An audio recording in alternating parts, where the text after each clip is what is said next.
নির্বাচনের দাবিতে আন্দোলনে যেতে বাধ্য হচ্ছে বিএনপি, কেন বাধ্য হওয়া লাগলো? বিএনপি সহ বিভিন্ন রাজনৈতিক দল যে সন্দেহটি পোষণ করছে নির্বাচন যথাসময়ে হবে কিনা, যথাসময় মানে তারা তারা এক্সপেক্ট করছে দ্রুত, কিন্তু সেটির কোনো লক্ষণ কি আমরা দেখছি যার কারণে বিএনপি বাধ্য হচ্ছে আন্দোলনে যেতে বা চাপ প্রয়োগ করতে?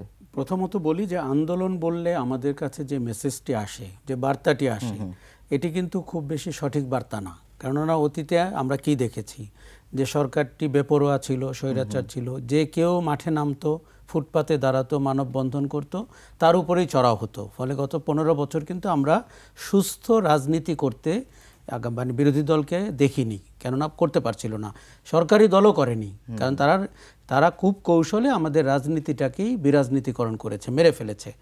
এখন দেখুন, এটি আমরা জানি যে প্রফেসর ইউনূসের সরকার সব দলমত মানুষের সমর্থন নিয়ে সরকারে আছেন, কিন্তু কিছু কিছু ইস্যু আছে, সরকারকে যদি আপনি সহযোগিতাও করেন আপনাকে চাপ প্রয়োগ করতে হবে।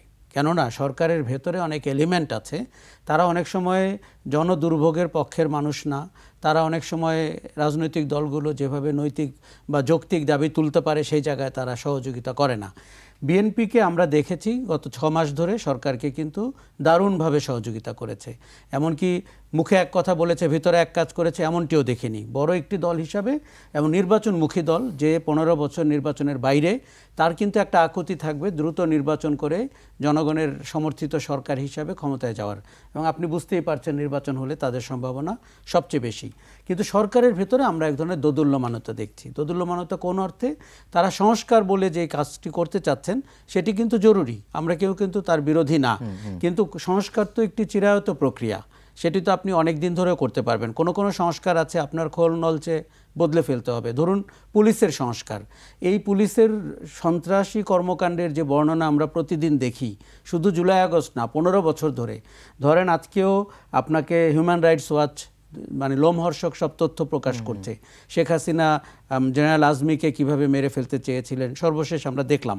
কাজেই পুলিশকে তো আপনার দারুণ সংস্কারের মধ্যে আনতে হবে, যাতে একজন পার্টিজান সদস্য, একজন খুনি, একজন সন্ত্রাসীও যেন যে বাহিনীতে না থাকে। কাজেই সংস্কারটি অনেক দীর্ঘমেয়াদী হবে, কিন্তু আমাদের তো আকুতি হচ্ছে একটি নির্বাচিত সরকার দেখা, এবং সেটি কিন্তু আপনি এত দীর্ঘমেয়াদে মানে আটকে রাখতে পারবেন না।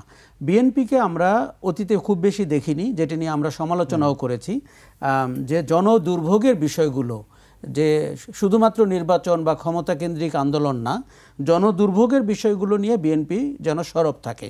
দেখুন, একটা বড় হচ্ছে সরকারগুলো প্রায় বলে থাকে সিন্ডিকেট হয়েছে, রাস্তায় চাঁদাবাজি হয়, রাজনৈতিক দলের লোকরা চাঁদাবাজি করেন, পুলিশ করেন, এই কারণে যেই সবজি আপনার 5 গুণ বেড়ে যায় ঢাকা শহরে আসতে, বা 10 গুণ বেড়ে যায়।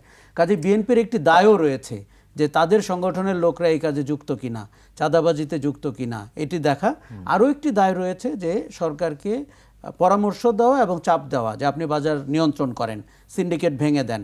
দেখুন, যেই ব্যবসায়ীদেরকে আমরা শেখ হাসিনাকে তোয়াজ করতে দেখেছি, তাদের তো এখন পালিয়ে যাওয়ার কথা, অথবা আপনার সুস্থ অবস্থায় থাকার কথা না, কিন্তু তারা আমরা দেখতে পাচ্ছি আবার সিন্ডিকেট করে বাজার নিয়ন্ত্রণ করার চেষ্টা করছেন। কাজেই বিএনপির মতো একটি দলকে আমি আন্দোলনটাকে পজিটিভ অর্থে, ইতিবাচক অর্থে দেখছি।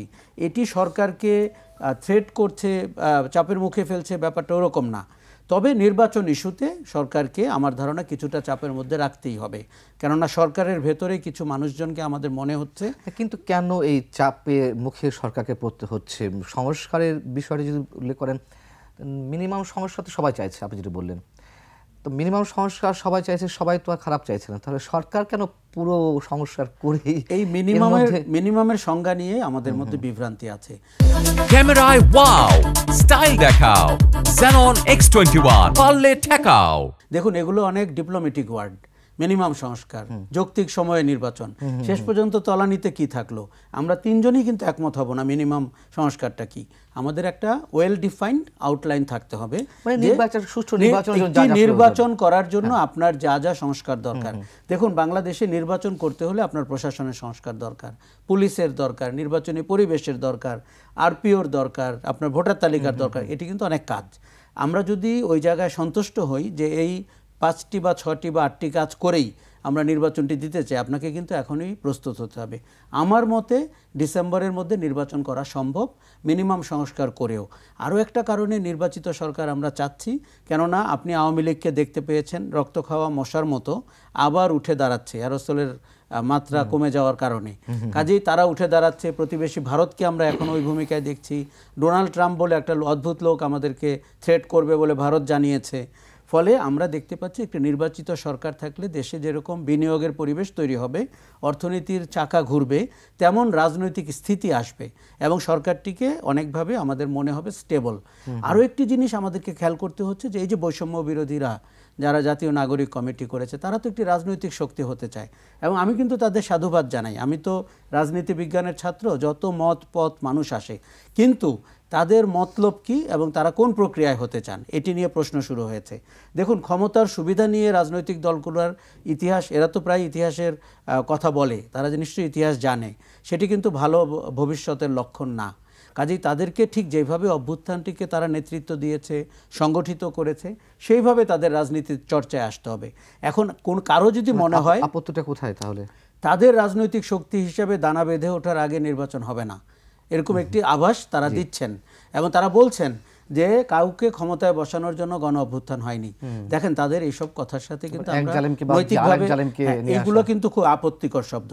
দেখুন, কে জালিম কে জালিম না তার কাজ দিয়ে প্রমাণ হবে। আমি একটা কথা বলি, আমাদের প্রায় সব সরকারই অনেক অগণতান্ত্রিক আচরণ করে, কিন্তু সর্বশেষটার দিকে তাকালে আমাদের মনে হয় অতীতেরগুলো অত্যন্ত গৌণ ছিল।